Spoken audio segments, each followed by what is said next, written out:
नमस्ते बिटिया, हमेशा खुश रहो बिटिया. A very good morning to you all. Myself, JVN Dr. Ravi Jain, Assistant Professor, Department of Practice of Medicine at Faculty of Homeopathic Science in Jyoti Vidyapeeth Women's University, Jaipur. Today, we are going to start with chickenpox. This is how chickenpox looks like.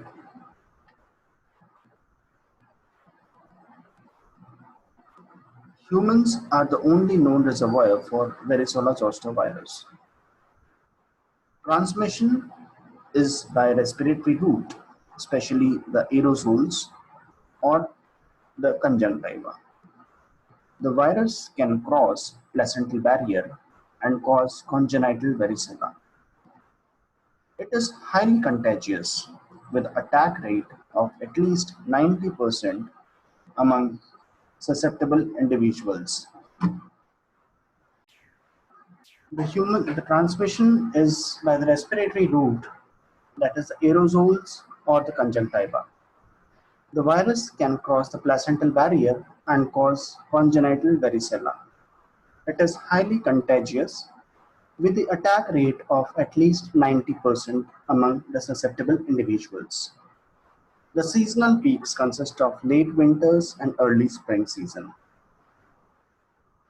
The age group that is most commonly affected by varicella zoster virus, it usually affects the children of 5 to 9 years of age with the involvement of 1 to 4 years and 10 to 14 years old, but manifestations are more severe in adults, pregnant women, and immunocompromised individuals. The incubation period is of 10 to 21 days, but it usually occurs for 14 to 17 days. Now, the source of infection: oropharyngeal secretions and lesions of the skin and mucosa. The period of infectivity: the patients are infectious for 48 hours before the onset of vesicular rashes and during the period of vesicle formation, and remain infectious until all the vesicles have crusted out. The clinical features consist of a spectrum of illness that varies from few scattered lesions to a severe febrile illness with widespread rashes. The clinical course of chickenpox may be divided into pre-eruptive phase and eruptive phase. So there are two phases, pre-eruptive and eruptive.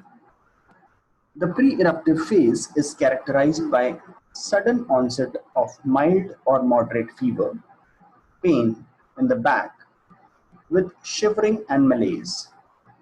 These develops 1 to 2 days before the onset of the exanthem.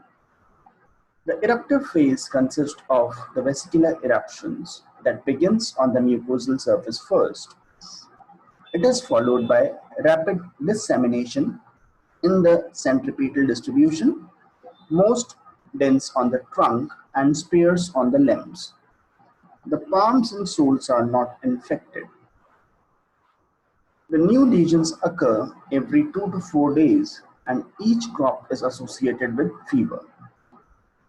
The rashes progresses from small pink macules to the vesicles and pustules within 24 hours. The rashes advance quickly from macule to papule to vesicle to scab. The vesicles with a dewdrop appearance on the skin. The scabbing begins 4 to 7 days after the rash appears. There is pleomorphism, that is, all the stages of the rash appears in chickenpox may be seen simultaneously at one time. There is intense itching that produces secondary bacterial infection. Now, what are the complications? The chickenpox is usually a self-limiting disease, and the complication occurs in immunocompromised patients. The complication consists of hemorrhage, pneumonia, encephalitis, Reyes syndrome, acute encephalopathy with degeneration of the liver, etc. The investigations. Investigation consists of detection of varicella zoster virus DNA using polymerase chain reaction (PCR), direct immunofluorescence test, detection of the antibodies to varicella zoster vaccine membrane antigens, detection of IgM for VZV, the immunofluorescent antibody membrane antigen, that is FAMA test, Zank smear scraping of the base of the lesions, and enzyme named immunosorbent assay, that is ELISA.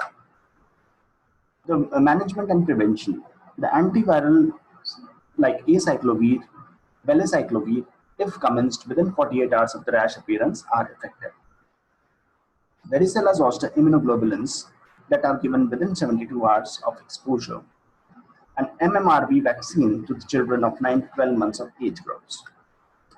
Now, how to control the case of chickenpox? Notification of the case has to be done. Isolation for 6 days after the onset of rash. Disinfection of articles containing nasal and throat discharges. This was all about chickenpox. In the next lecture, we will be discussing about herpes zoster virus. This session was powered by Digital Version 2.0 Jyoti Vidyapeeth Women's University. I hope you are satisfied with my digital session. If you have any query, please mention in the comment box and I'll try to resolve it. So this was all for today. Thank you very much. We will be meeting in the next lecture tomorrow.